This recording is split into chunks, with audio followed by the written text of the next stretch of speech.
नमस्कार दोस्तों। आज हम श्रीमद् भगवद गीता के प्रथम अध्याय के 7वें श्लोक पर चर्चा करेंगे, जहाँ दुर्योधन अपनी सेना की ताकत का वर्णन करता है। इस श्लोक में दुर्योधन अपने आत्मविश्वास और नेतृत्व की क्षमता को उजागर करता है। दुर्योधन कहता है, हे श्रेष्ठ ब्राह्मण, अब हमारी ओर के उन विशिष्ट योद्धाओं को सुनिए जो हमारी सेना के प्रमुख सेनापति हैं।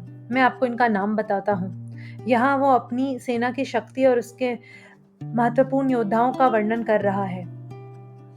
इस श्लोक में दुर्योधन अपने आत्मविश्वास को प्रकट करता है।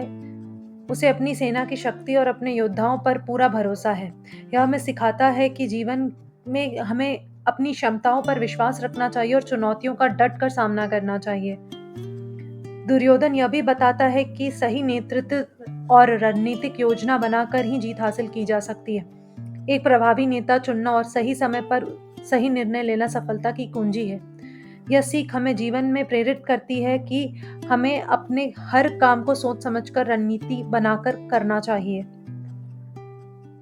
यहाँ दुर्योधन अपनी सेना के महान योद्धाओं की बात कर रहा है, जो उसकी सेना की ताकत को प्रतिनिधित्व करते हैं।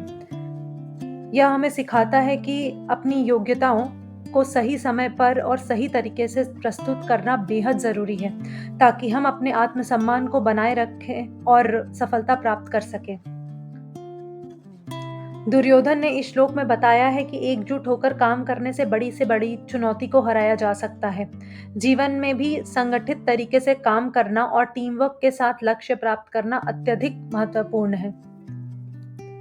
इस श्लोक में हमें यह सीख मिलती है कि हमें अपनी क्षमताओं पर विश्वास रखना चाहिए, प्रभावित नेतृत्व के साथ आगे बढ़ना चाहिए और जीवन में हमेशा संगठित रहकर अपने लक्ष्यों को प्राप्त करना चाहिए।